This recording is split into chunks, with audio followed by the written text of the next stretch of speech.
right, guys, we are live.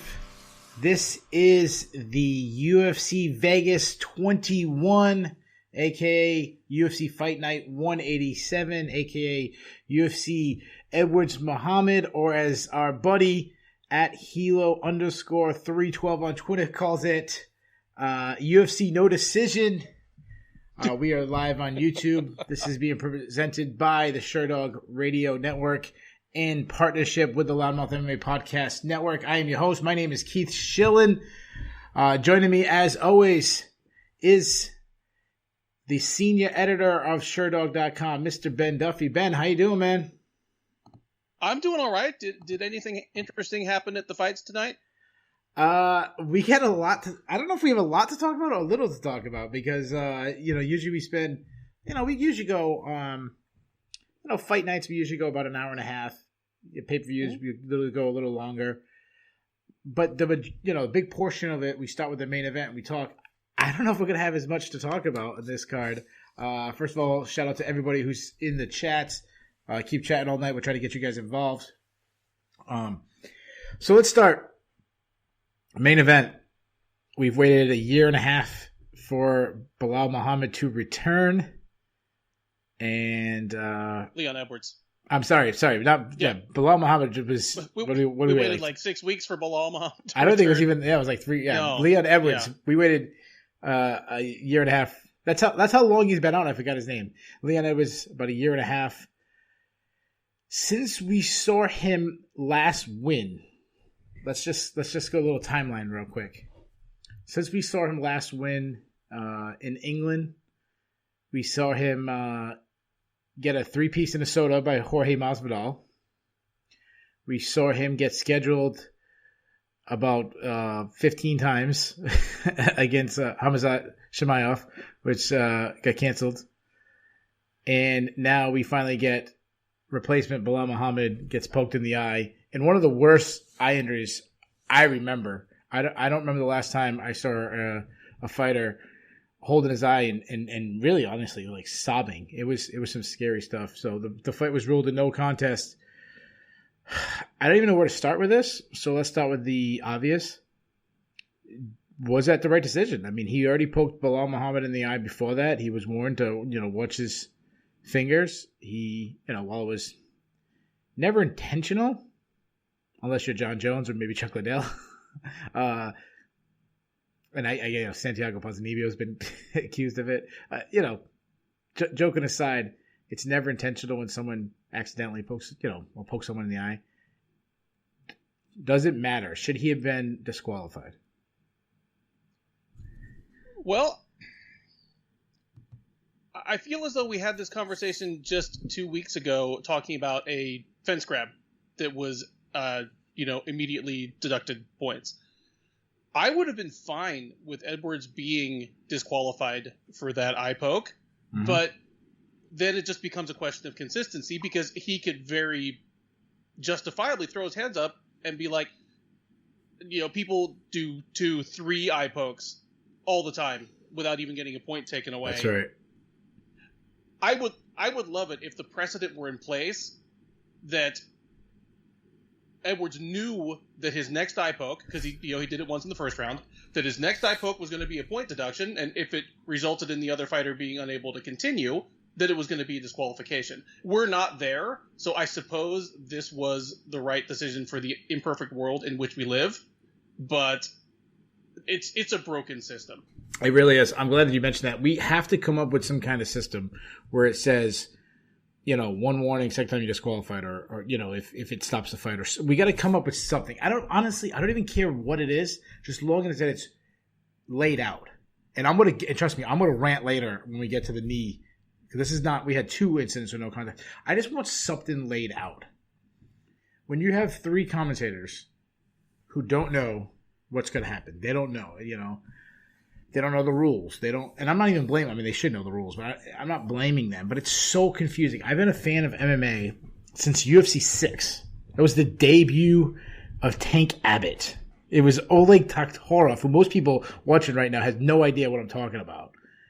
If they know Oleg Taktarov, they might know him as like a C-level Hollywood actor I think he was in like the Bad Boy movies, and he was in that movie about the Hollywood Shootout. He was one of the bad guys in the Hollywood Shootout. I don't remember what the movie was called. Anyways, since that time to now, like the rules haven't gotten much clearer. Now, obviously it is, but it still hasn't gotten much clearer in any way. In any sense, you could actually argue that it's the rules are like harder to understand now than then. I mean, there wasn't many rules back then, but you get what I'm saying? Like there was more consistency back then than there is now. Sure. 15, 20 years later. It's like, no, more than that, 25 years later. I'm like, what are we doing? I don't know, man. But we're not moving in a direction that's making the sport better, that's making it safer for the fighters, that's making it more enjoyable for the fans. We got a forum question from a lot of events live. There's always the huddle, and they go over the rules, and those everybody knows they can get away with at least 2 fence grabs, at least 2 eye pokes, and at least 2 cup shots. Yeah, before there's even a question. So I don't know. Great question, man. And what does that even mean? Like they go over the rules. Like I understand, like Herb Dean or whatever you fill in whichever referee, but like you go over every rule and every scenario. I mean, like before, like I remember I used to play high school football, and the referee would come in and he'd talk to you real quick, and it was like, play to the end of the whistle, make sure guys don't block. They'd go over like clipping where your head should be. I know in wrestling, I also wrestled. They check my fingernails and different things, but like didn't go over every rule of wrestling. They didn't remind you that, hey, you can't lock hands, and the second lock in hands is 2 points. They didn't go, or the third lock in hands is 2 points, fourth time you just go. Like, what does that even mean? I don't know, but it's funny that we're talking about the rules meeting, because something that I actually find that most refs do in that meeting is tell the fighters and their corner seconds what their personal definition of the back of the head is. Like that's something that they almost always go over. Yeah, well, no. That's an old. Let's not even start back on that. We're talking about was that last week's recap, or was that the preview? I can't remember. I talked about like we need to clarify the back of the head. Yeah, it was the preview because we were talking about Ryan's span. Mm-hmm. All right, so let's do this. Let's get into just actually what we saw. We saw a little over 5 minutes. I mean, it was what? How many seconds into the second round was this? 18 seconds. 18. So all right. So we saw 5 minutes and 18 seconds of the main event. I want to talk about Leon Edwards because in those 5 minutes, I saw a lot. And this is the guy. You always have to worry about ring rust. Some people don't believe it exists. Some people do. I didn't see any of that. To me, what I saw in 5 minutes, Leon Edwards looked brilliant. I loved his feints. I love that he kept changing stances, had Muhammad guessing right away. I don't know if you caught this, but he switched stance and he'd grab a hand. He'd hand fight a little bit just to kind of disturb what Muhammad was doing. And then all of a sudden, he hit him with a shot that looked to wrestle. And then, he threw a high kick where he actually rocked him. He was kept changing things up and making him guess. And suddenly he'd land a straight left right down the pocket. And then the next left, he's throwing a looping shot. So coming at a different angle. Just like extremely intelligent, which is ironic when I'm going to talk about, ended with eye pokes. But from what I've seen, Leon Edwards looked as good as we last saw him. Do you agree or disagree? Completely agree. What I saw was 5 minutes and 18 seconds. Well, 5 minutes, about 5 minutes of brilliant, as good as he's ever been, if not better than he's ever been, Leon Edwards. Aside from the fact that he could not stop poking a man in the eye, he looked brilliant. He's a sensational fighter. I said this ahead of the fight. Just it feels like he's been on the doorstep for so long and kind of, in some cases, unfairly sidelined or just the victim of bad timing for so long that it's shocking that he's not even 30 yet. Yeah. Like, I almost feel like I should feel about him, oh man, he's 35, his window's kind of closing. But it's not. He might still be getting better. He's an absolutely brilliant fighter. He looked absolutely brilliant, except for the part where he couldn't stop poking a man in the damn eye. And even though this fight ended in a big pile of nothing, I was left wanting even more to see him against Kamaru Usman, and I'm probably jumping the gun because you don't want to talk about that yet. But yeah, well, I mean, we're gonna have to eventually get into that. But what I want to talk about is, well, I want to remind, look, we're judging 5 minutes where Muhammad could have changed things in 5 minutes. Obviously we all scored the first round for Leon Edwards, 10-9 round, nothing spectacular. Even though he rocked him, maybe someone would have went 10-8. I didn't like. And Cormier would have gone 10-8. Yeah, I didn't like Muhammad's strategy. Now, again, we're talking about one round, but I didn't like his strategy because we talked about the skill level. And when you look at these two guys on film, Leon Edwards is technically better fighter. He does more things. He has more weapons. He's faster. He's bigger. He has more natural tools. However, the way Muhammad could win is if he's pressing forward. If he's, he beats guys by insane cardio, forcing them on the back foot, making it an absolute war and kind of having his chin last longer. That was complete opposite what he did.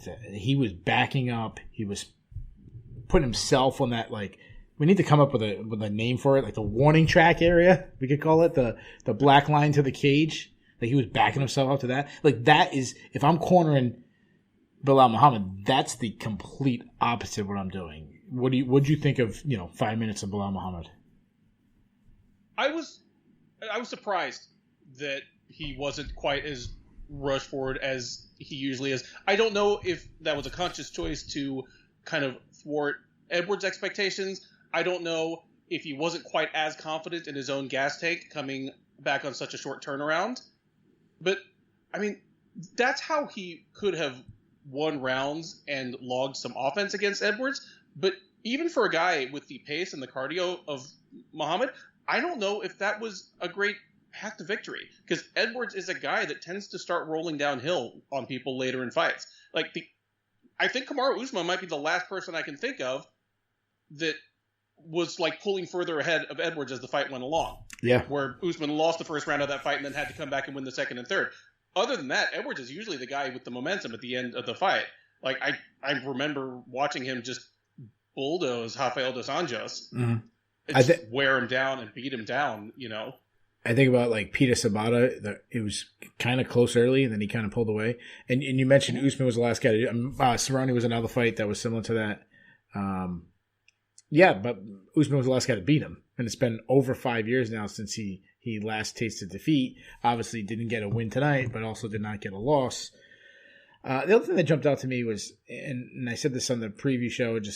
I'm going to double down again. I was just so impressed by how relaxed he is in there, how he sees things. He has really good vision, and he just sets traps. He's setting traps, like I said, about the straight left and then changing the angle in the next one, the hand grabbing, just a very intelligent guy. Now let's talk about Muhammad. So the first thing we should talk about Muhammad, we kind of did just a second, but I know I can speak for both of us, is first of all, we hope he's okay. It's a terrible situation. This is a guy who's getting his first main event, step up in competition, and instead he's going to the hospital tonight, and it was scary. Yes. And let me actually weigh in on that for a moment. For those who don't know, who are new to me, before I did this, I worked in ophthalmology for 15 years. For most of my working adult life, I am not a doctor, but I've seen hundreds and hundreds of eye injuries. I've been triaging them as they come in. I've a corneal abrasion, which is, your cornea is what's at the front of your eye, your retina is at the back of your eyeball. A corneal abrasion where a fingernail or a bit of glove hits your eye.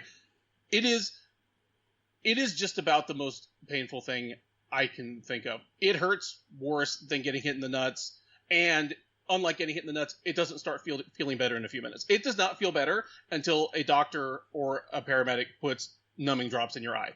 Other than that, it is just the worst pain you can think of forever. Is that what you expected it was?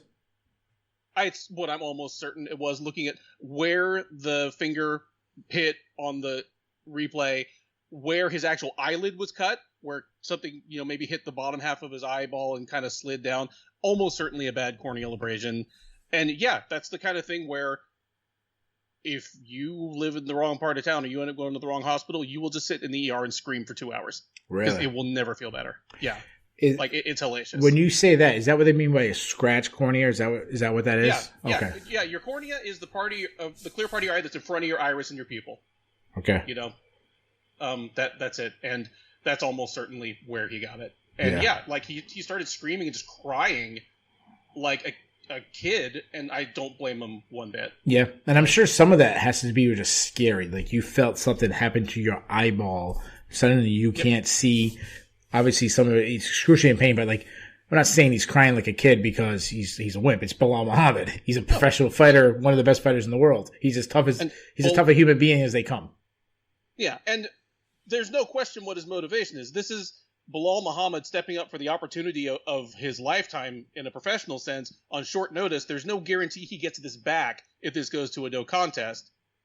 Yeah. So, I mean, he's not even under any sort of motivation to act like it's worse than it is. He wanted to feel better and to fight. Yeah. Also, I remember Vitor Belfort versus Randy Couture, UFC 46, where he had his eyelid slashed. Now, that was me being, I talked about on the record before I was a media member. Obviously, I was a fan, and my all-time favorite fighter is Randy Couture. So I think for about 15 years, I argued that should have been a no contest. I think I finally let it go. I finally was like, actually, it technically was a punch. Kind of freak thing. It was, if you guys don't know what I'm talking about, Vitor Belfort threw a punch. It like the corner of the glove grazed him, and it actually cut his eyelid. It was a freak injury. I thought of that. Obviously, you mentioned a scratched cornea. Michael Bisping obviously knows a lot about eye injuries.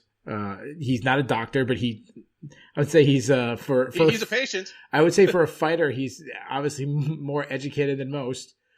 He said it couldn't be a detached retina, which I have a friend who had a detached retina, had to go through surgery, and she was saying, I was just talking to her a week ago, which is funny, how it's one of the most painful things that ever happened. Could it be a detached retina? Well, there'd be no way of knowing it there in the cage. He needs to go to the ER, have either the ER doctor on staff or the ophthalmologist on staff take a look into the back of his eye, because again, the retina is at the back inside surface of your eyeball. Okay. The way that gets torn or detached is when you get hit right in the eye, which he did. Just the deformation of the eye, the shock, the additional pressure to the fluid inside the eye can make the retina tear or peel off. The injury that causes it is what makes that feel pain. There's not nerve endings in the sense of pain nerves back there, but that is sight threatening. Yeah. Like if your retina comes completely detached, basically that eye is meant for the bucket. It's not fixable at that point.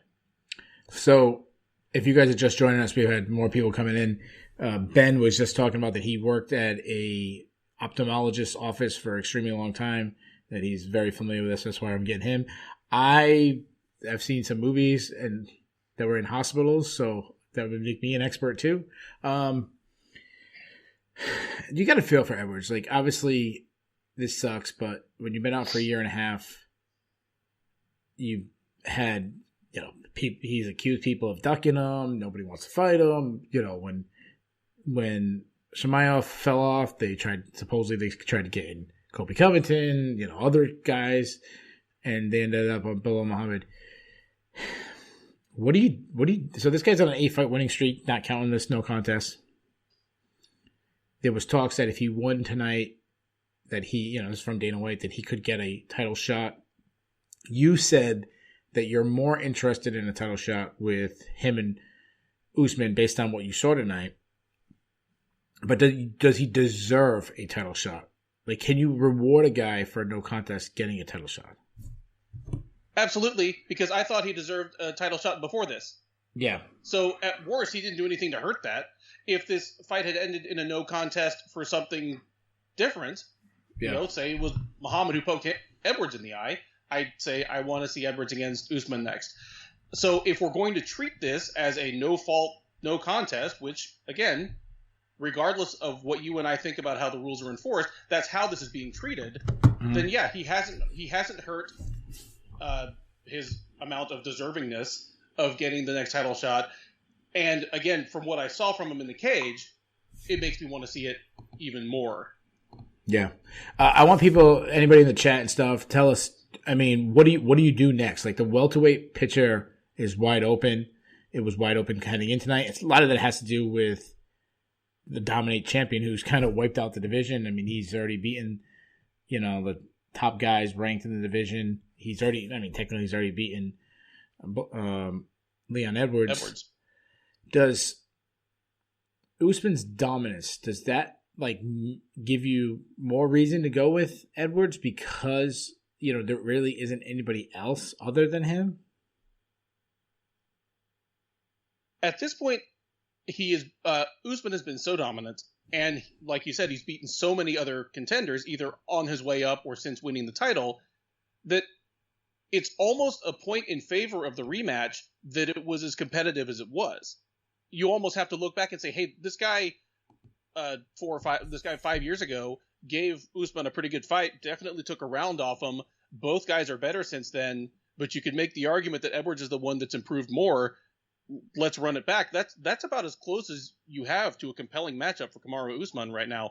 Usman, I think, knows it, which is why he's been calling for this. Mm-hmm. Like, Usman very respectfully said, I'd like to fight Leon Edwards again. I think he's earned it. Sure. Well, he has also called for a rematch with Masvidal. I got stopped for a second because I was reading. I'm going to butcher this guy's name, but I apologize if I say it wrong. I'm just going to spell it, okay? BIS, looks like LKMG, Baslikmiga. I'm sure those are abbreviations for something. He mentioned Michael Chiesa. Like, Chiesa's, he's coming off, a few wins in a row. He obviously hasn't faced a champ. This is how I feel about that matchup. Based on circumstances, I'm okay with it. I'm okay with it. We're not going to give a guy who had no contest in his last fight.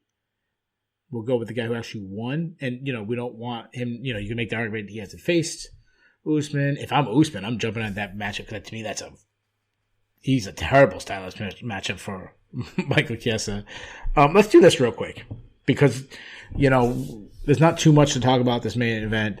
We have a lot of fights that were over and under a minute. So, I want to look at the Sherdog rankings. I have it pulled up right now. Obviously, Kamaru Usman's number 1. Colby Covington's number 2. He's already faced him. I want to see Colby Covington versus Masvidal. I really would like them. Yeah, to me, that's a great storyline. To me, I think that no-brainer to coach the season of Tough. I think that'd be fantastic. That's what I would want to do. But would you be okay with them if they did the Covington rematch? Covington and Usman? Usman, yeah. I'd be fine with it. I didn't see anything in their first fight that gave me a whole lot of suspense over what the rematch would look like. I think they really, which I'm not saying it wasn't a close or a competitive fight. I thought Covington gave him a great fight, but I don't see. I would expect a rematch to go similar, largely the same. Sure, I understand that. So I'm very intrigued with that matchup simply because I don't think anybody has given Usman the matchup like Covington. I had Covington up 3-1. Might have been 2-2. Could have been 3-1. Could have been 3-1 Usman. The whole point is there was some very close rounds until the 5th round. And it was, besides being competitive, it was an extremely exciting matchup. And not what anybody expected, two All-American level wrestlers to be striking. That was the one where I think we saw both fighters really elevated their striking. The next guy on our list is Gilbert Burns. We just saw that. I don't think everyone wants to see that. Then you have the Masvidal. We saw Masvidal recently, but that's the one that's getting some buzz. Usman called it. Masvidal did that interview saying that, it's in the works, that they've kind of offered it. I'm not interested. What about you? I'm not terribly interested. There's always the question that Masvidal might do a little better off of a full camp. But basically, that is a miserable style matchup for Masvidal. That is the type of fighter that's, always kind of given Masvidal trouble. I don't need to see it again. Yeah. And I think Masvidal lost some buzz. I'm not going to get into the political side of that. I'm just saying, he doesn't have the same buzz he had in end of 2019, early 2020. Well, sure. I mean, because the buzz was off of saying funny things and like knocking people the hell out. Yeah. When he stopped doing that, I don't think it would have mattered what he spent his time tweeting about. It wasn't fighting. It wasn't fighting. It got a little stale quick. You can do the Tony Montana. I think it's already been done. The Conor, doing the Conor thing kind of was already done. Wearing like the bathrobes and stuff. Like it's already been done. I mean, you're supposed to be the street guy. Yeah. Then it's Leon Edwards. That's next. We already talked about that. You're okay with it? I don't know how I feel about it. If they made this fight without, if they said, you know what, Edwards, no need to fight Shemaev, no need to fight, Belal, how would you fight for the title? I would be 100% okay with it. Actually, that's who probably I would have been arguing for. But you took a chance. You took a chance by taking a fight, and you didn't win. Were you going to win? Yeah, I mean, it looked pretty good. I mean, it's only one round, and we both picked him to win, and it looked that way. But to me, when you take a chance and you don't win, I'm a little, I don't know. So then to me, now you start going down those. Now, obviously, Douglas Lima is Bellator, but then it's Chiesa. And I kind of like Basklikmag's suggestion of Chiesa. Like, kind of, you took a gamble, you didn't win, and now it's moved next on our list. That's obviously how I would have felt if Edwards had lost tonight, even if it had been by disqualification. But this is a no contest. It doesn't affect his win-loss percentage. He's still sitting on the longest winning streak in UFC welterweight history without a title shot. If they make him fight again, just as he would have tonight, he will break that. He'll break that record. That's not a good record to break, especially if you're passing him over for people who've won 2 fights in the division or 3 fights in the division, like Gilbert Burns, or Michael Chiesa. Yeah. No, I think I wouldn't be surprised if Leon Edwards gets it. It's definitely deserving, and if it happens, it's a fantastic matchup. Breaking down film, I'd much rather break down film of Usman versus Leon Edwards. Ultimately, what I would do with Leon Edwards is I would get him back in there as soon as possible. I mean, he didn't take much damage, bearing that maybe an injury happened, but bearing that he's healthy and he can return in the next month, we can have a real quick turnaround. I would put him against anybody. Like, I would do that masked email to welterweights, who wants Edwards on this date in the main event, and you probably get a Belal Muhammad guy, that level. Your Vicente Luque, your whoever, that's what I would do. A couple other names have been thrown out there. Our boy Ryan, Hilo _312. He talked about he was okay with Edwards Covington, or he also threw out Wonder Boy. Now we're kind of going down on the list.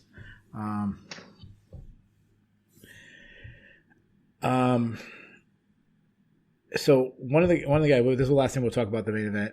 Rad Titan, he asked this question: where is the line between it being a no contest or disqualification? Could go either way and up to the ref. Basically saying, could it, it comes down to the referee, like what they decide.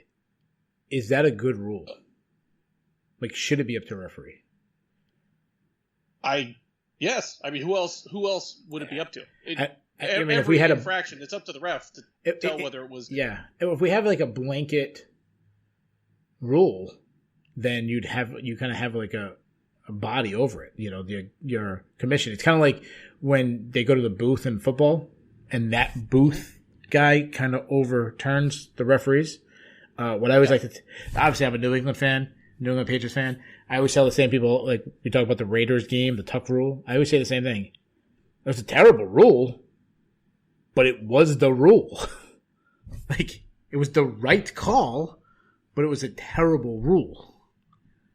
Like, that's what I feel like. This might be a terrible rule, but if we went to a rule book and it said second infraction is a disqualification, then it's a disqualification. But you're still leaving it in the ref's hands, because we all the time have punches to the eye mischaracterized as pokes and vice versa. Same with shots that are actually to the cup versus ones that are to the stomach, and somebody plays it up. Sure, it's still in the ref's hands.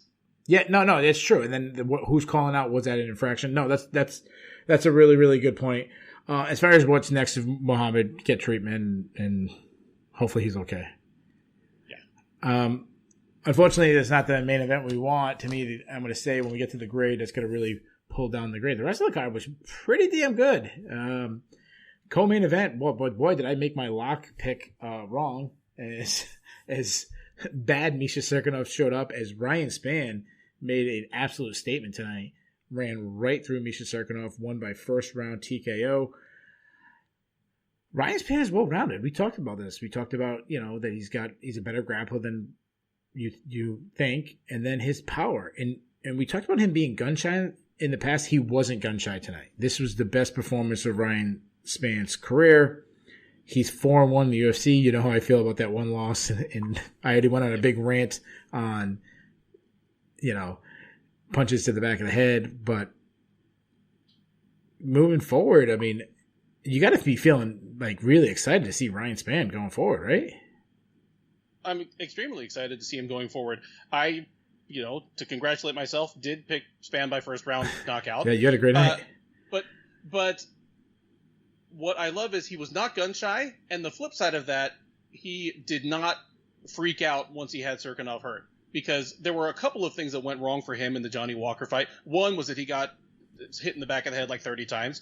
The other was that I think he over-pursued and just went a little too nuts when he had Walker hurt. Sure. I think either of those things, go the other way, he might still win that fight. He can't control the refs. He can control his own composure. Tonight he did. And that was the thing. Once he let Sirkanov back up, after the first knockdown, I said, Sirkanov's in trouble because Spann's not going to give this fight away.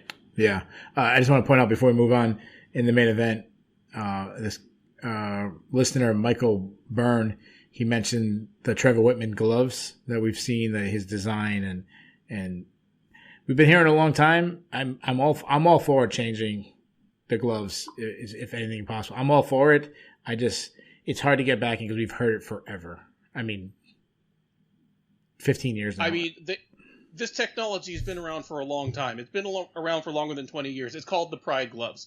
If you've ever put on a pair of MMA gloves, with your hand properly wrapped, when you put on a UFC glove, your hand kind of wants to be like that. Not fully extended, but it kind of holds your fingers apart and kind of partially extends them. You put on one of the Pride gloves and your hand wants to go like this. Yeah. It's just real simple. There's a bit of elastic that's making your hand be closed. You can open it.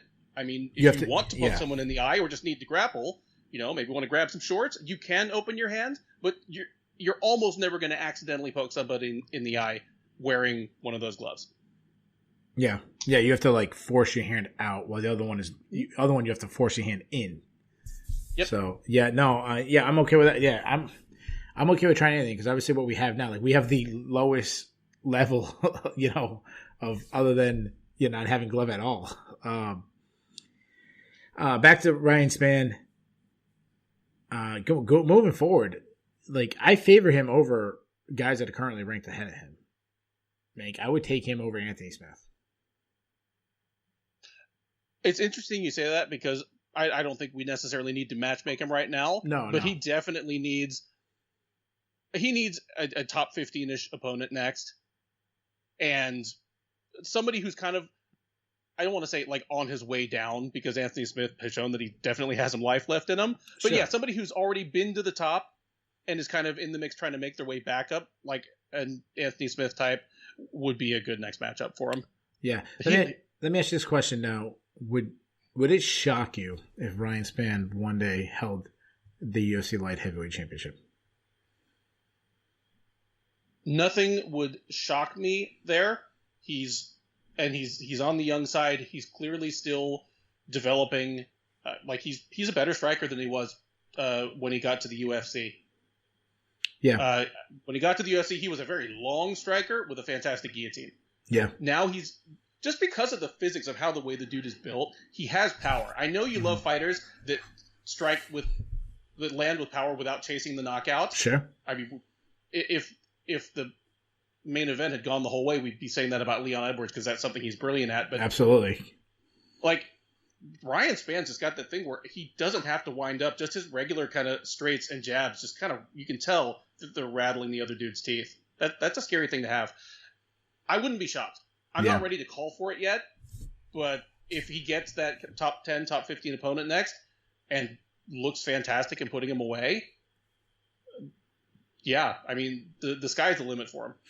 Yeah, the biggest reason why I wouldn't be shocked is who we have as champion right now, Jan Blachowicz.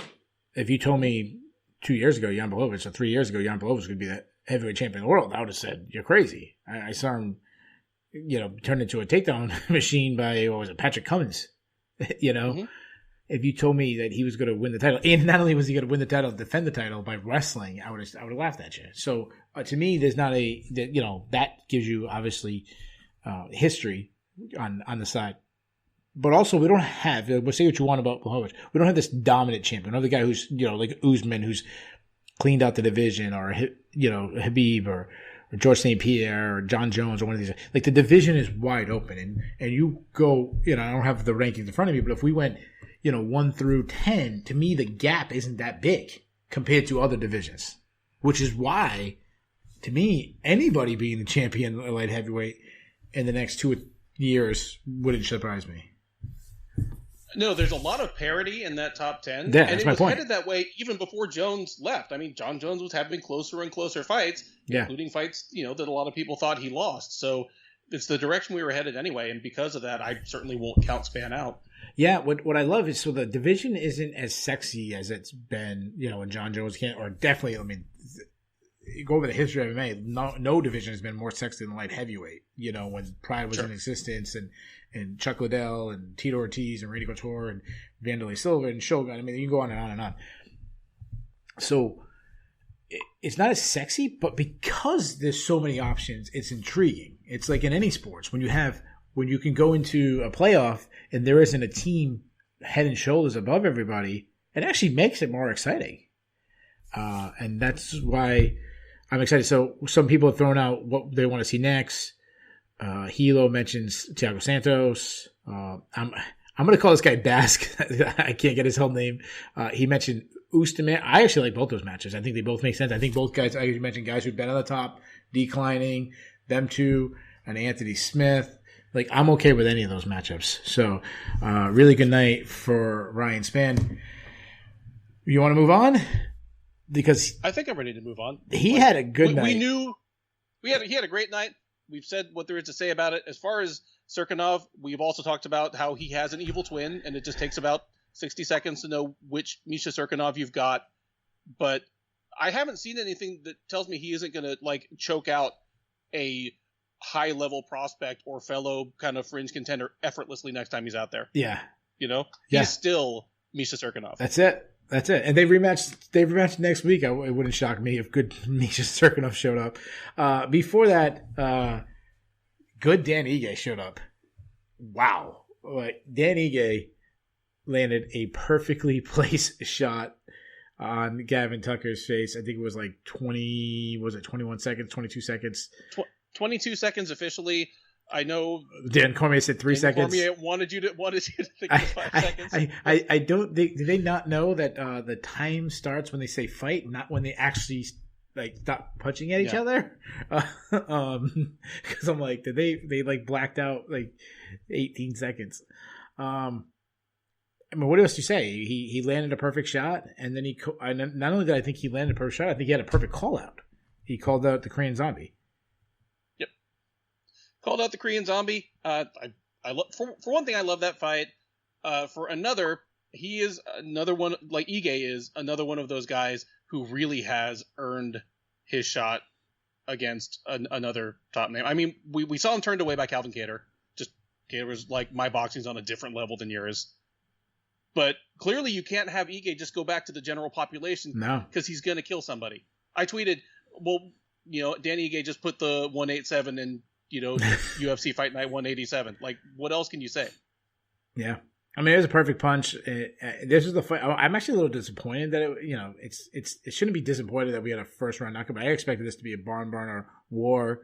And no, it wasn't. Incredible night for Dan Ige.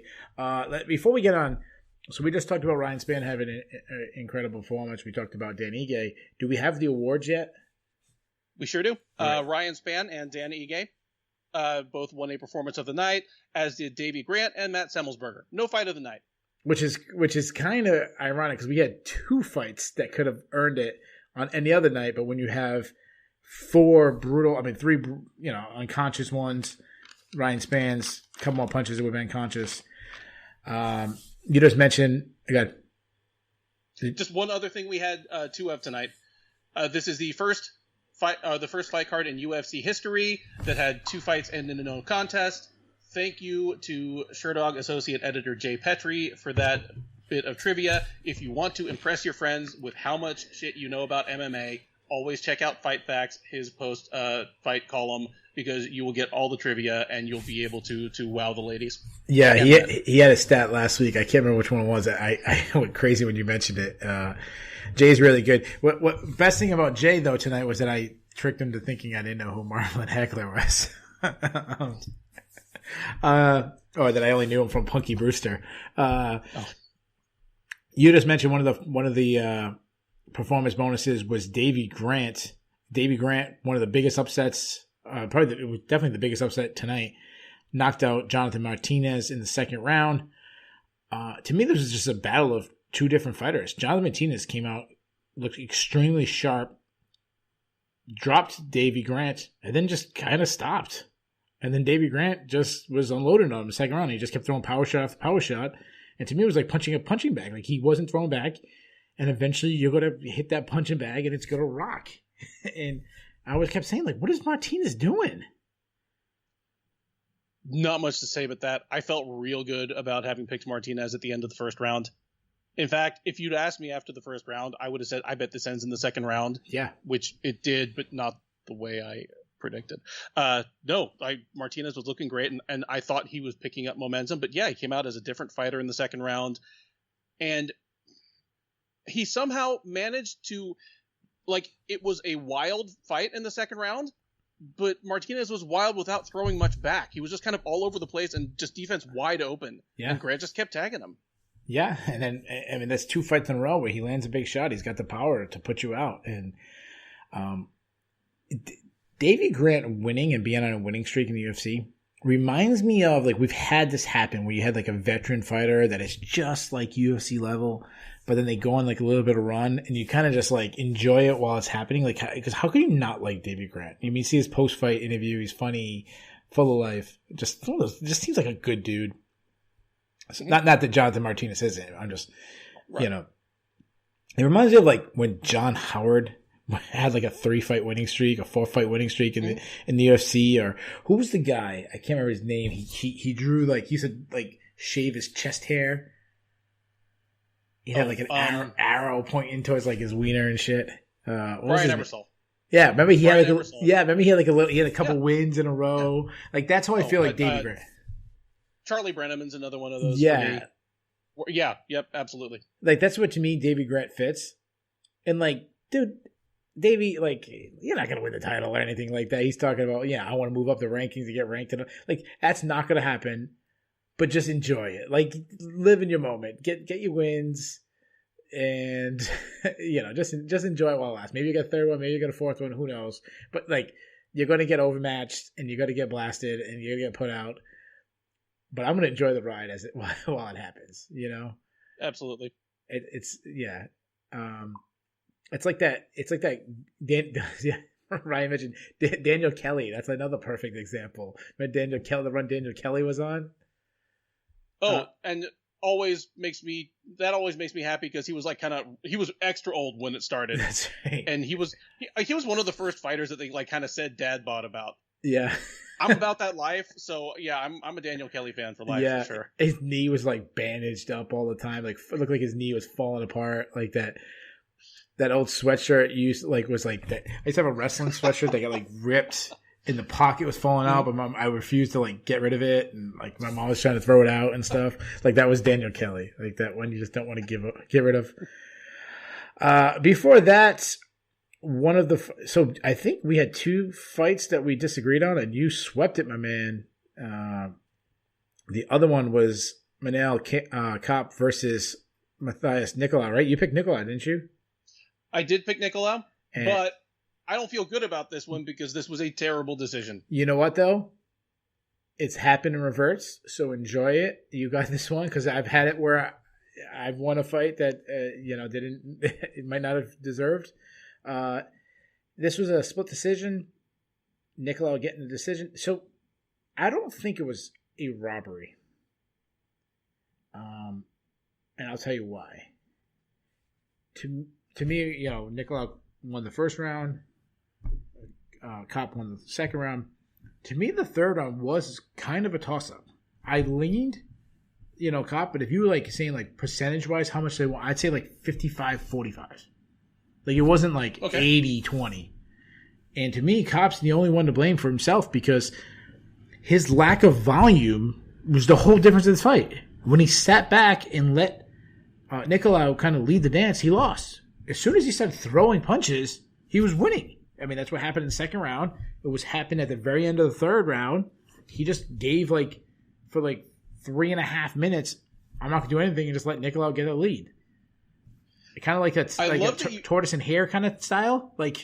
You let the hare get too far ahead, the tortoise, and then the hare tried to catch it up and it was too late. Yeah, I love that you said that because the thing that made me happiest out of this fight was how good Kopp looked in the second round. That was the only time in now 6 rounds in the UFC that he looked like he did in his last 5 fights in Rizin, win or lose. Yeah. He fought like a man with confidence who knew he was the faster fighter, who knew he was the harder hitter.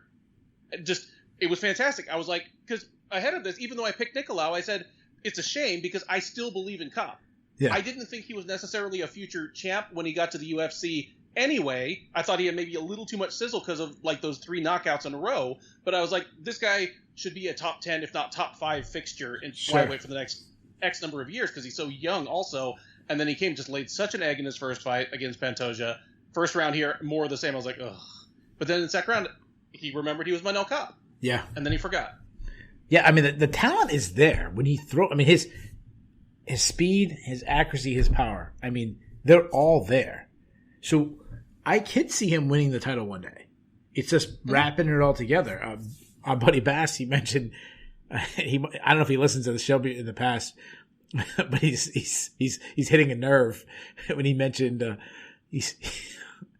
Kopp is part of the John Dodson All-Stars. The talent is the talent. He must have listened before, knowing how John Dodson hits a nerves with us. He's part of what I call the scream at the TV list. Yeah. Yeah, he's definitely it's there, and we saw parts of it, but just not enough. And what's sucks is the next time we break down a fight of him, it's going to be really hard to make a prediction because you're not going to know which guy is going to show up or if he's going to show up long enough. I don't want to just breeze over Nicolau because even though we both agree that he should have lost, I still think it was a good performance overall. He took out a good guy. He's well-rounded. We saw some good moments in the stand-up. He's got a good ground game. I like Nicolau. I liked him before he was cut from the UFC. I like him even now. I thought even though he didn't deserve the win, it's still a good opponent to beat. And I'm going to make a push to pull the curtain back a little bit on the Sherdog Rankings, the way basically the rankings work every week. People make suggestions. I suggest this guy moves up the rankings, this guy moves down, this guy. I'm going to suggest Nicolau to be in our flyweight rankings. And so I'll take a look kind of at who's in our kind of bubble list between 11 and 15 and just take a look at what they've done in the last couple of years. And I might well agree with you. I like Nicolau as well. I picked him to win. I don't think his ceiling is quite as high as Kopp's, but if we do end up moving him into our top, 15 now or after his next fight, I can see him staying there for a while. He's young. He looked pretty good considering he was the guy who'd been away for over a year this time. Kopp was the guy who'd been off for over a year before his last fight. Yeah. Yeah, Nicolau looked fantastic. Before that, we had our first no contest as Eric Anders and Darren Stewart was ruled no contest after Eric Anders kneed down Darren Stewart in the head. Let's pause on the knee. Let's just talk about Eric Anders. Eric Anders looked better than I've ever seen him. Physically, he was huge. His muscles had muscles. And he was putting on Darren Stewart. He was right about to knock him out. If a referee jumped in at any point in that last 30, 35 seconds, I would have been okay with it. Like, Darren Stewart was physically hurt. He looked like he was, like, flash knocked out a couple times. I mean, I'm assuming you agree with me. Like, Anders, I was very surprised how good Anders looked. Yes, I was shocked at how the fight was going. I believe you and I both picked Stewart to win this one just because I didn't trust Anders to look like this. No. I felt as though he's always had that kind of potential to him.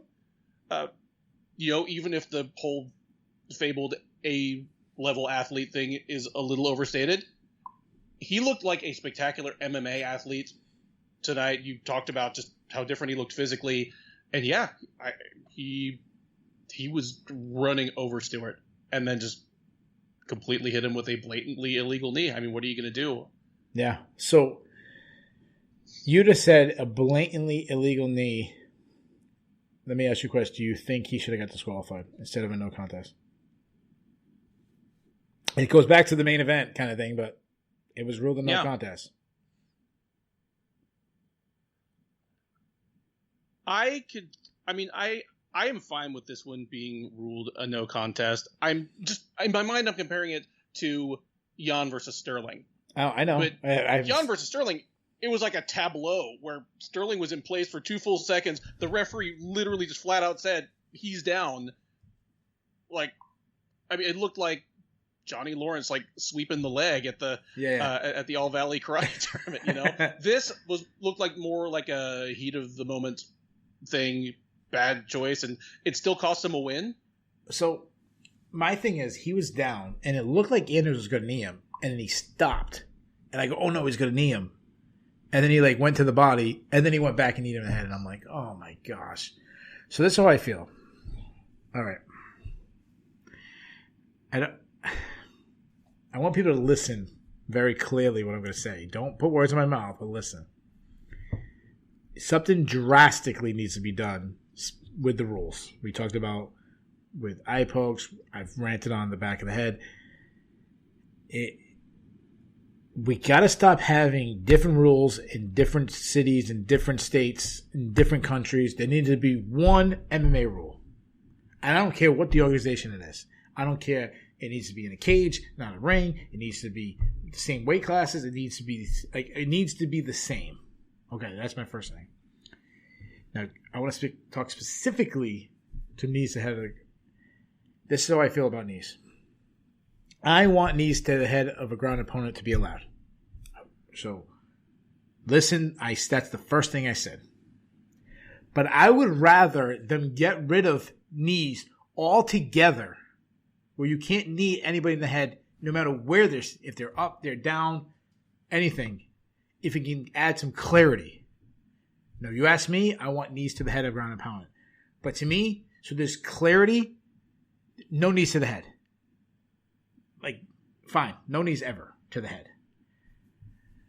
I also want automatic disqualifications. Or I want some clarity, because a week ago, we saw a guy lose his title for a knee to the ground, and now another guy doesn't even get the loss. One guy lost his title. The other guy, and it depends on which referee's in there. Imagine if you watched the Super Bowl and you had, this referee crew, you score a touchdown and it's 6 points, but this referee's crew, if it's a touchdown, it's 5 points. And now they were talking about the commentators, well, it can only be a no contest if it was ruled, not intentional, but if it was intentional, it's a disqualification. But if it's a third round, it's that. Imagine if pass interference in the first quarter was 5 yards, but when you get to the fourth quarter, it's 15 yards. Or a foul in the first quarter is one free throw, and the foul in actually, I think that actually is true, but get some stop with this nonsense.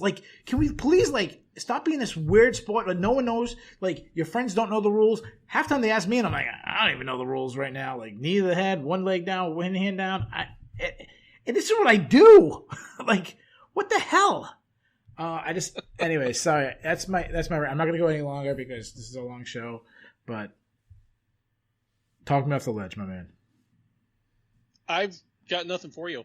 And it's interesting that you bring up this fight and the Jan versus Sterling fight, because in both cases, I agree with the actual decision that was made in the cage. It was made according to the specifics of each situation, and I think the right outcome was arrived at both times. I agreed with Jan being disqualified.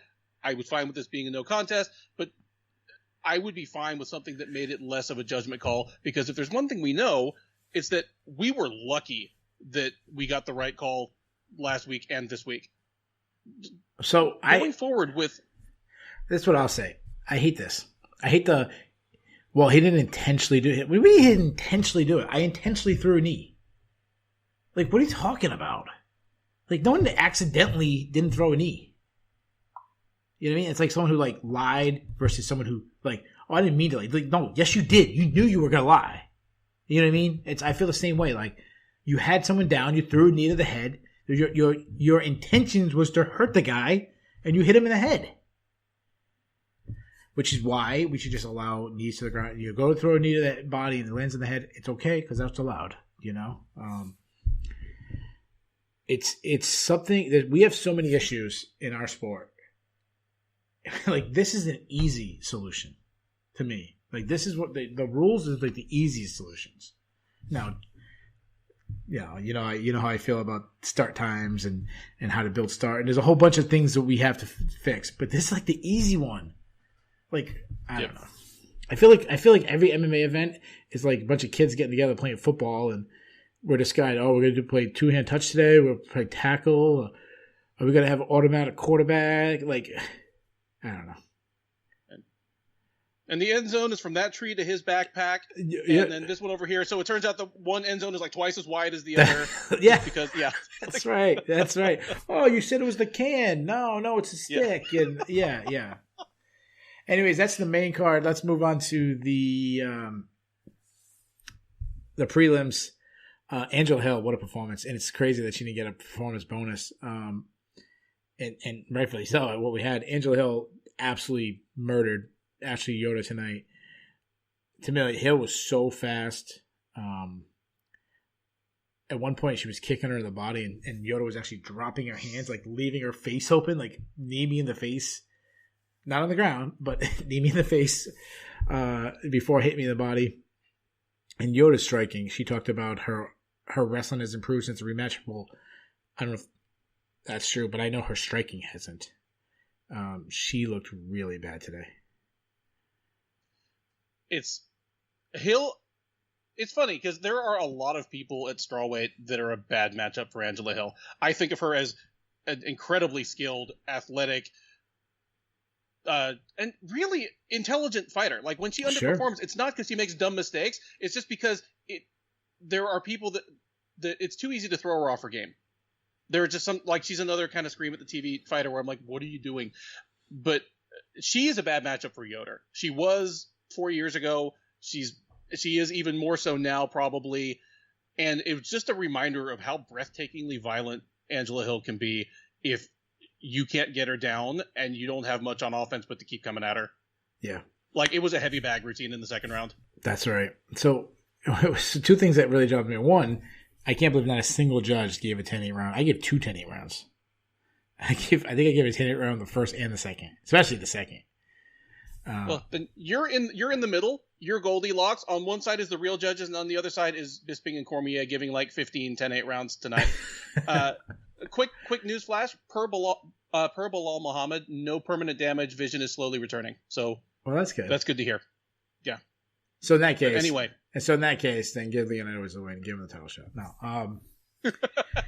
The other thing that stood out to me about Hill is her last two fights before this were split decision losses to Claudia Gadelia and Michelle Watterson. And then she took a huge step back in competition to Ashley Yoder. And what she did to Yoder told me that she's a lot closer to those top 15. Like, she's in that category. Like, she is not in that other category. Like, she showed that tonight that she went from that, like, disappointing fighter to, like, no, on a good night, like, she could be a top 5 girl. On the right night. Here's the thing, and you will not find a bigger Angela Hill fan than me. I think she brings kind of a cool personality and flair to the Yeah, she's cool. I think she brings an entertaining style to the cage when she's entertaining, but she is capable of spectacular wins and horrible losses on any given night. I mean, I still can't get just random Marcos running her over. That's the exact name. I knew you were going to say it. That's the first one I think of. I thought she beat Claudia Gadelha. A lot of people I actually scored that fight for Hill.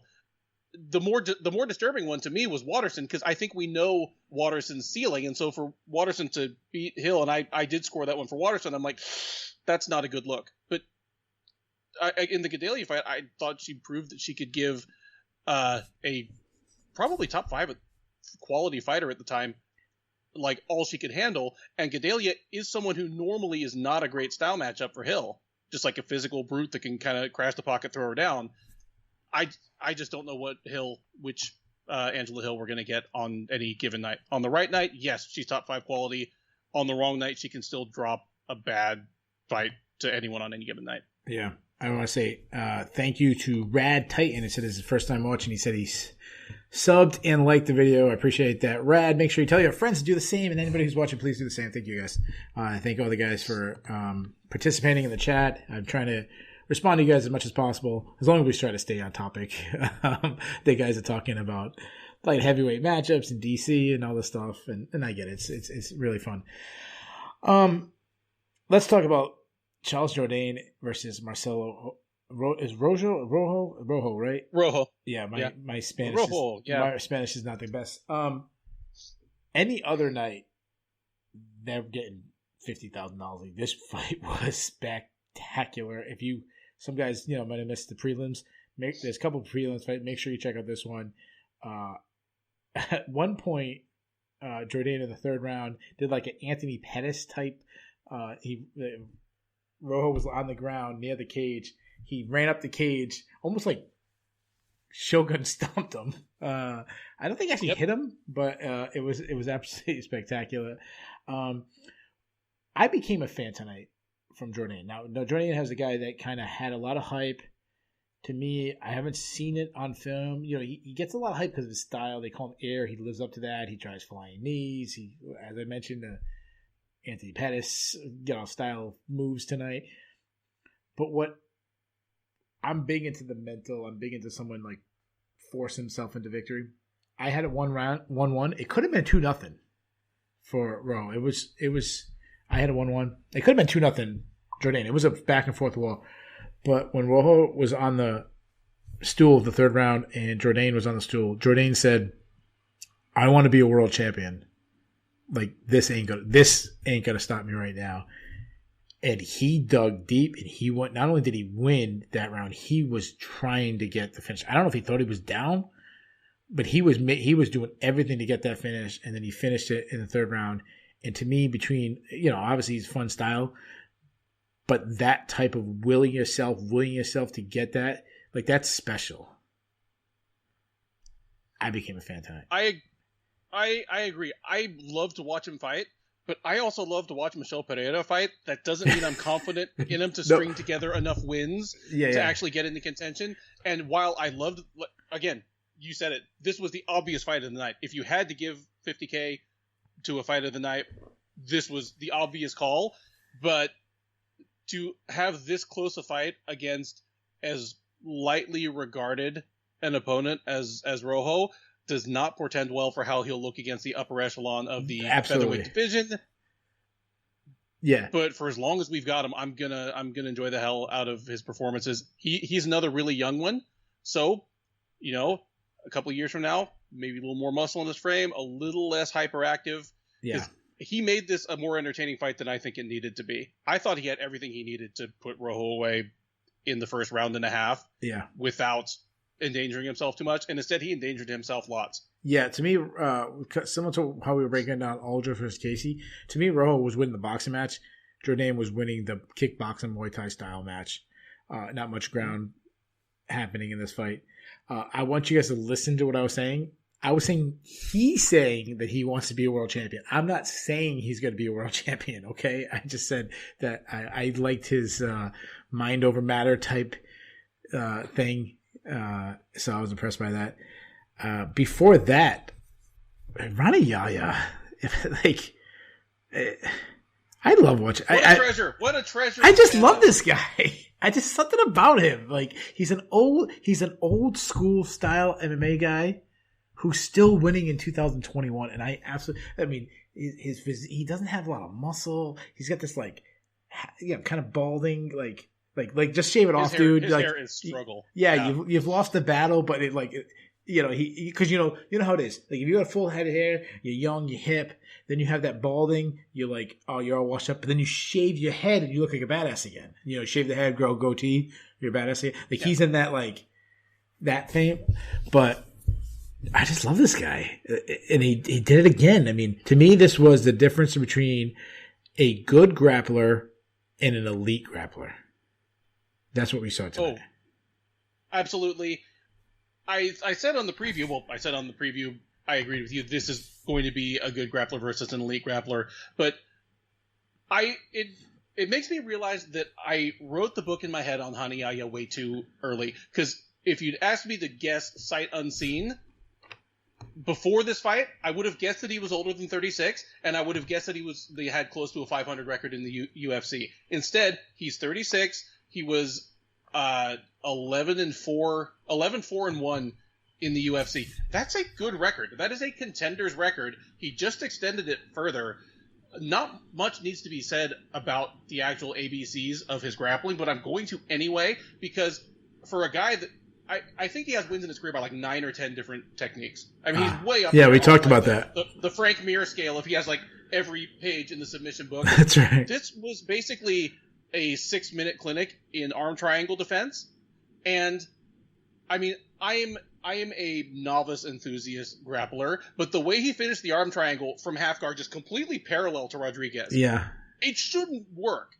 No. You can do it from half guard. It's easier to do it from side control. He just did it perfectly parallel because he has that just world-class squeeze. Yeah. Sorry to interrupt you. In the first round, if you remember the end of the first round, he was putting it on, and he was still on the same side. He was on the opposite side, and you got to go on the same side that you have you have your head on, or you're choking, your arm's choking one side, their arm is choking the other side, and then you put your body on the same side as their arm is choking. He was on the other side. And you could tell by Ray Rodriguez's face that it was bothering him, and they were actually talking. They were actually counting down the seconds. Like, oh, is he going to make it out? Like, even on the side we normally don't see it finished on, he was having success with it. No, he was. It was. I have to assume this was a miserable night of work for Rodriguez because Yaya just kept him on the defensive, just suffocating pressure on top every second. It was unbelievable. Like. I loved this fight. You know what would be a really good like UFC Fight Pass series? You know how they have these like weird, quirky shows? They get Ronnie Yaya to basically take all his submissions, like, and he just break it. Like on this week's episode, Ronnie Yaya shows you how he got, and then fill in each week. This week's the triangle. This week's, and he's talking about and then he gets to Ray Rodriguez. So this is how I set up the. You have to wait till he's retired. You don't want to give away his secrets, but. I would love that. I would watch every week. Oh, for one thing, like I love his like accent and his like super enthusiastic delivery. So yeah, count me in. And he was all like he all fanboyed Daniel Cormier when he was getting interviewed by him. I just like he'll never win a title. I mean, because he's not Charles Jourdain, but he I don't know. I'm always gonna have a special place in my heart.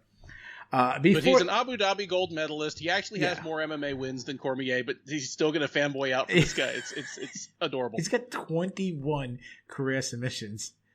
Oh, did he even throw a punch? I mean, he threw a punch like the first 10 seconds of the fight, and then he got a body lock. And he did some of the annoy you with the hammer fist thing when he was on top, just to kind of make him move. But yeah, that was it. Yeah, he's going to try to retire without knocking anyone out, even by accident. Yeah. Before that, now you mentioned. The Jourdain fight, getting fight tonight. This one could also been in the running. Nasrat Haqparast versus Rafa Garcia.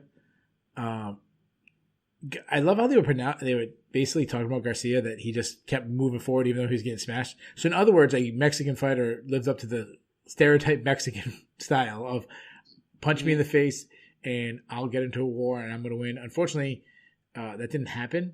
That said, this was a much closer fight than I expected. And, I'm excited seeing Garcia forward. Is he going to be UFC champion? No. Is he going to make the rankings? No. But I feel like he's always going to be an action fighter. Like, we're going to get fights like him this moving forward. I agree, and it makes me wonder whether now I underestimated Garcia or I should be concerned about Haqparast, because Garcia, he was not an unknown quantity to me. I've seen his last 4 or 5 fights in Combate, and he wasn't terribly close to the best lightweight in Combate. And I thought, he's coming over to the UFC. He's this hyper-aggressive guy. He's going to be undersized, and Haqparast is just going to chew him up. Yeah. He's just going to, he's going to be bigger, taller, faster, much longer reach, just bust him up. Instead, Garcia, the forward pressure worked. Yeah. The face-first kickboxing worked, and that just makes me, again, wonder if I need to revise, my hype on Haqparast, or just say, hey, maybe Garcia and Combate's whole lightweight division are better than I've been giving it credit for. Yeah. And fairness to Haqparast, this was a last week change. It was supposed to be Don Maj. I'm glad you asked that, because actually a question I wrote down to ask. I'm going to say Haqparast might not be as good as I expected him to be. He's good, but he still has a long ways to go to make that next step up. Difference in this fight to me is they both did like an exaggerated, usually your high guard is here. They were both almost up here. Very similar to what Muay Thai style fighters do, and a lot of times they do this because it actually lifting up actually gets things away from your hips and actually it helps you twist your hips, and you kind of use this as a I don't know what the word is, but like a momentum or a pendulum kind of thing. You get the momentum going. Okay. So they kind of have a very high Muay Thai style guard, but when that happens is you leave open the stomach, and Haqparast was going after the stomach where Garcia wasn't. And when you hurt the body, it slows you down. And Garcia started faded, even though he still fought at an insane pace. That damage to the body will take away sting off your punches. It slows down your punches. His volume actually was still there, but his punches started becoming a little slower, a lot more labored. And to me, that was the difference. Haqparast punches at the end of the third round was kind of coming at a much faster speed than Garcia, but also Garcia took this fight on short notice, which is to me another good sign by Haqparast to go after the guy's body when who knows what kind of condition this guy was in. Agreed. So before that, Courtney Casey versus Jj Aldridge. Jj Aldridge won a split decision. I'm gonna say worse or better decision than. Yeah, I'm glad you asked that, because that's what was going to be a question. So, going by MMA decisions, Kopp versus Nikolai was a worse decision. There's not a single media member scored it for Nikolai. One media member scored it for Jj Aldridge. Loudmouth own Drake Riggs. Say, oh man, Drake, love you, man. I love you, but no. I think this was worse. I thought Courtney Casey clearly won the first and third round, and Courtney Casey, I feel bad for this girl. She's the queen of losing close decisions. This is 3 times now in the UFC she's lost by split decision. And I know she has a split. Yeah. She has was it Angela Hill, right? That she won by split decision. Was it Angela Hill? That wouldn't surprise me, because Hill is another one that has a bunch of split decision losses. She won a split decision, but she also has 3 split decision losses in the UFC. This poor girl cannot catch a break. All right, so let's talk about the X's O's, because to me, Aldridge looked very flat-footed. To me, she looked very slow. But then Courtney Casey, to me, Courtney Casey is a striker. I don't think her striking has ever looked better than it did tonight. She looked fast. Yeah, that's what I said. Yeah. Yeah. That said, I've always said her wrestling's bad. I think they said she got taken down for. I think I counted 7 takedowns. Her wrestling is as bad as it comes, and I think it's because of her overconfidence when it hits the mat that I get a submission. Because I don't feel like she even fights through some of these takedowns. I can get on board with that. Casey should be a better wrestler than she is just on pure physical horsepower, and she's not. I mean, I said ahead of the fight that I thought takedowns would be there for Aldridge if she wanted to take them, but I thought both women by preference were going to want to keep it a stand-up fight. When Aldridge started going for the takedown, I was like, oh man, she's going to have this thing sewn up. But that wasn't the case. Like, she should not have won this fight. No. The people in the chat are saying that they thought this was a worse decision than the other one. Well, and can I just say, it's just because none of the 3 rounds were that controversial. Like, the first round was pretty obviously Casey, middle one pretty obviously Aldridge, third one pretty obviously Casey. It's not like something just off the charts horrible, but I just don't see how you even get it wrong. Yeah, like Aldridge got a takedown in the third round, but it was one of these ones, like, I don't think Casey even, like, hit her back all the way. Like, she kind of fell to her hip and then turned over to her knees and got right back up. Like, there was no top control time. There was obviously no damage. Yeah, I agree. I thought it was a pretty easy 29-28 Courtney Casey. Courtney Casey's better than a 9-9 record. I mean, it's a very deceiving record as she's fought pretty much all the top girls. 9-9. She's now, I think, 5-8 in the UFC. She's definitely better than that. Yeah. Before that, Jinh Fry defeated Gloria DePaulo by unanimous decision. First, I'll say it's nice to see someone like Jinh Fry, who's probably close to the end of her career, getting a win in the UFC. She's been fighting for a long time, been fighting at a high level. It's nice. It's nice for that to happen. She was a little emotional about it. You could tell that was probably one of the big reasons. DePaulo's, I mean, this was very similar to what I was saying about Courtney Casey. DePaulo's wrestling was bad. And Jinh Fry, if I'm DePaulo's Brazilian Jiu-Jitsu coach, I'm very frustrated, especially in the third round, because I had it 1-1. And Jinh Fry got a takedown. She got her back. But she was one point, she was like hanging off. And DC was saying, bring your hips up and shake. But also, and it was, I kept saying, like, oh my God, this is so there. When someone's off to a side, you slid your arm in, the one that's the closest, you get them in between your bodies and they can't hit back over. And it was right there. That's like wrestling 101. That's like first day of wrestling practice. And she didn't do it. I'm like, oh my God. Like, that to me, like, DePaulo didn't make I don't want to give away my Bears, but her stock felt bad. She's looking like a one-dimensional fighter to me. And I might be overreacting. Jinh Fry, as I tweeted out, is a tough out. Anybody in the UFC debut, but not a good showing from DePaulo. Talk me off the ledge, because I like DePaulo on the Contender Series. All I'll throw out there is that she's very young and she's very inexperienced. That's a good point. Both good points. Like you say, and I say that as someone who picked her to win this. And I even decided to be like a smart aleck know-it-all and say, I don't know where DePaulo's ceiling is as a fighter, but I think her floor is above Jinh Fry, and now I look like an asshole. So I will fully own that. Yeah, we both. Jinh Fry the hell out of this fight. I pictured, and that's right. I saw it clear as day in my mind, Jinh Fry is going to stand out on the outside and just lose a terrible kickboxing match to this girl. That's bad Jinh Fry. Bad Jinh Fry second round on the outside, throws 10 strikes around, and looks confused when she loses a decision.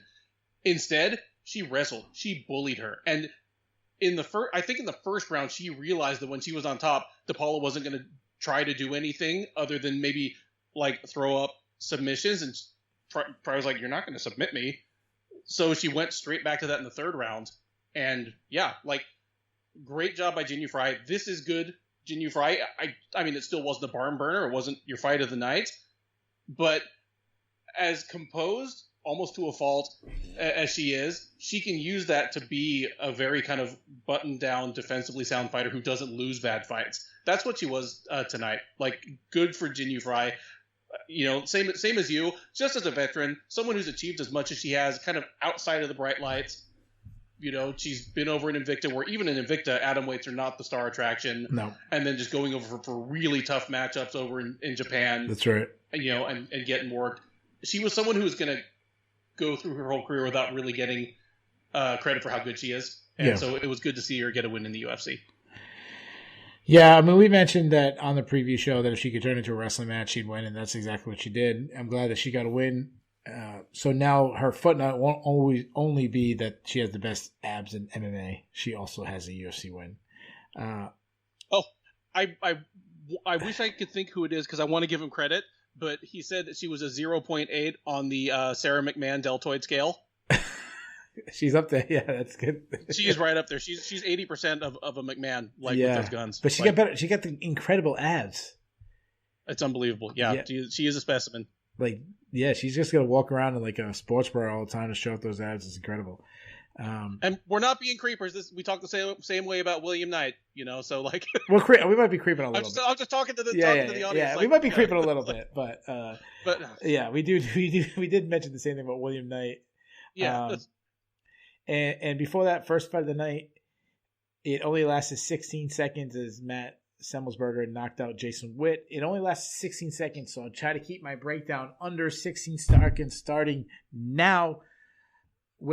Semmelsberger is 2-0. He's got some explosion, nice power, and Witt probably won't throw a naked kick again. Go. I won't be able to do it in 16 seconds. My first note was, that's how you defend a low calf kick. You get inside, get within punching range, but it's more what you said. That's not how you throw one. Just naked, moving your head straight back on the center line, as you throw it. He ate a punch. It was brutal. Good job, Semmelsberger. Yeah. That's about it. All right, guys, there you go. We have covered every single fight. Let's close up the show with some of the fun stuff. We have the Bulls and the Bears. We got the cut list. And we have our grade. Let's start with the cut list. I only have one name. Do you have any names? I don't, but I'm usually more merciful than you. So give me what you got, and I might agree. So the way we do our cut list is if the person's on both of our lists, then we say they're officially on the Shillan and Duffy cut list. We should probably keep an actual. I said this last week. We should actually have a cut list. I had Ray Rodriguez. He's 0-2 in the UFC. He's been submitted both times. He's 33. That's who I would have cut. But you are being nice. He's from Texas, right? He is from Texas, but that's not the reason why. That's what I'm saying. You did it. I'm saying you did it because you're biased towards a Texan. It is because he's. I was expecting you to say Ashley Yoder. Oh, Ashley, yeah. No, she only lost one fight in a row. Yeah, but like 3 of her last 4. Or no, I guess no. She's been on not that bad a run. Forget it. I'm more of a gentleman towards the women. I'm a little lenient on the women. I'm not a gentleman. But All right, but yeah, they can both stay. We have nobody for the cut list this week. Let's go to the Bulls and the Bears, guys. If you're not familiar with the Bulls and the Bears, that is a stock market reference. When a stock is going up or the market is going up, it's a bull market. When it's going down, it's a bear market. We do this hockey style, so like 3 stars of the night. Number 1 being the best. Do you want to do Bulls or Bears first? Oh, how about Bulls? All right, let's go. You want to go first or you want me to go first? I'm happy to go first. All right, good. You can go first. Yeah. Okay. Number 3. So my bottom Bull, despite the official loss, I'm going to say Manel Kopp, because Manel Kopp saved himself from being just kind of a forgotten guy. He wasn't going to lose his job either way tonight, but as far as just, okay, this guy is not championship material. You can lose your first UFC fight. Just ask Shogun. Just ask Eddie Alvarez. You can come in with that kind of hype. You can lose your first fight, and you can still make it to the top. You, generally speaking, cannot lose your first 2. I'm kind of giving Kopp a pass on this one because it was not a great decision, and he looked better than I expected him to. So he's my number 3. Number 2, Ryan Spann. Ryan Spann, you looked fantastic. Do more of that, please. Do more fantastic. Yeah, do more fantastic, please. Number 1, Dan Ige. Dan Ige. I write a column during fight week about the upcoming card called Stand and Deliver. And it's just about fighters that are under a little extra pressure to perform. Because, obviously not every fight is created equal. Some fighters know that they're fighting for a job that night. Some fighters know that they're fighting for a title shot. Danny Ige didn't quite make that column, but he was a guy that absolutely, this was are you a top 10 fighter or not? Yeah. And he did to Gavin Tucker what a top 10 fighter would do if he won a close match, if he lost, obviously. That's a long way to take a step back, and have to come back from to try to get back into contention. But as it is, he's going to fight probably another guy ranked higher than him next, and that's good news for him. Yeah, that's a good point. Like, I think about when we talked about Angela Hill, where I said that she proved tonight that she's closer to the Watersons and the Gadeas than she is the Yoder. I feel the same way. Like, he proved that he's closer to Calvin Kattar than he is Gavin Tucker. Obviously, by the way, knockout. He didn't make my list because he was a favorite. I kind of expected him to win. Not by that way, but I'll go with my list. My number 3 is Semelsberger. Matt Semelsberger. He's 2-0 in the UFC now. So, Kopp, who had a lot of buzz, is 0-2, but Semelsberger is 2-0. And he played college football, if you didn't know that. Him and Eric Anders, both of them. I think Eric Anders might have played for a better team, though. I don't know if his team had any success or anything. Pretty sure it was Auburn. Don't hit me, Anders. Number 2, and I don't know how long this is going to last, but my man Davey Grant, 2 in a row, 2 knockouts. Do your thing, brother. And my number 1, he was on your list, Ryan Spann. We're talking about him as a true contender in the division. Maybe we might be gassing him up a little too much. He did just beat bad Misha Sirkanov. Let's go into the Bears. Now, these are the guys that did not have a good night. I will go first this time. My number 3 is COVID. And I'll say this, 2 weeks in a row since me and Ben did our preview, we did not have a fight canceled. Which I don't know if we can say that. So hopefully for everybody, this is continue to be a norm. So screw you, COVID. I think I can say that for everybody. Number 2, UFC debutants did not have a good night as DePaulo, Garcia, and Rojo, all 3 of them went 0-3. So nobody won tonight in their UFC debut. But my number 1 and my number 1 loser of the night, the sport of MMA lost again. Between stupid rules and weird things like eye pokes and shit happened in our sport, main events kind of basically being canceled and stuff. Imagine if we turned into hey, who won between the Celtics and the Lakers? Oh, it's a no contest tonight. That's just, yeah. So to me, the sport of MMA was the big loser tonight. So, Ben, give me your 3. Well, for one, I agree with all of yours and second them. I'm going to go my number 3, Jonathan Martinez. He was sneakily becoming an interesting little story in that division. He just came into next to no hype at all on short notice, quietly got to 4-2 in the UFC, got a fight he should have won. It was in his hands to win, and he lost it. He lost a fight that he was winning, and I think he's going to go back to the drawing board and be really frustrated about this one. Number 2, Misha Sirkanov. Misha Sirkanov has been really, really close to title contention. And each time it has ended with him just getting completely blitzed in the first round. Like, he went into that Johnny Walker fight as a big favorite and maybe like an injury replacement away from a title shot if he beat Walker. At worst, maybe another fight away. But yeah, he just can't stop stumbling at crunch time. It's as great as Ryan Spann looked. This was just as bad for Sirkanov. Number 1, Bilal Muhammad. You got a horribly painful injury. Ugh. You got a no contest. And worst of all, obviously, when you step up on short notice to fight a higher-ranked fighter, most of the reward is with you and most of the risk is with them. But this was the worst-case scenario for him. He doesn't get a win. He doesn't even get a clean loss. All he gets is a no contest and a fight that he was losing, and no guarantee that he's going to ever get this level of... Like, for him to get an Edwards level opponent again, he's going to have to win like 3 more fights in a row. Like, know what it takes at 170, because Edwards has 8 straight wins. That's a great point. Like, this is a tough night for Bilal Muhammad, and your heart goes out to him because it is through absolutely zero fault of his own. But yeah, we might look back on this a few years from now as a major kind of fork in the road missed opportunity for Muhammad. Yeah. Even if he'd given Edwards a great fight and lost, that would have raised his stock at Defeat. That's right. Yeah, that's a good point. And unfortunately, he's going to be judged on one round. As far as we know, he might have been an adjustment and won the next 4 rounds. But he's only going to be judged, and he's going to be, he wasn't on this level. Let's not give him that chance again, or at least not give him that chance for a very long time. So, yeah, that's a really good point.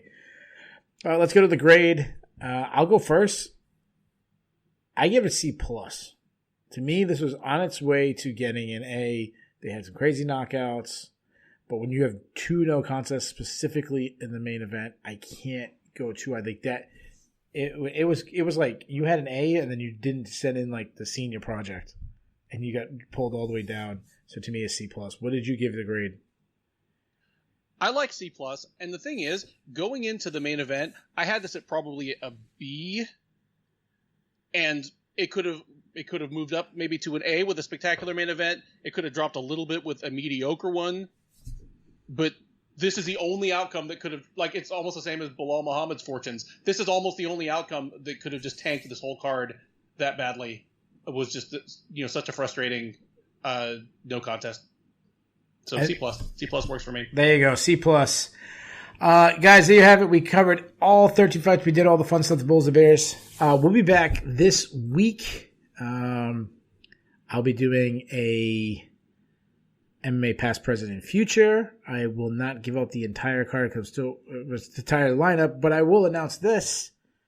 I will have a former UFC champion who we haven't seen, we haven't heard from in a long time, and that's the Muscle Shark. Sean Shirk will be my lead guest this week. Ben and I will also be back breaking down the next card. We have the card Derek Brunson versus Kevin Holland card. We'll be breaking that down. And then, of course, we'll be doing the recap. I want to thank everyone who listened, especially all those people who's stuck with almost all show, talking up in the chat. We love all you guys. Ben, say something witty before we leave. I got nothing. I'm frustrated, and I'm going to not watch MMA for a couple days. And by not watch MMA, he means he's got to do a film study. See you guys.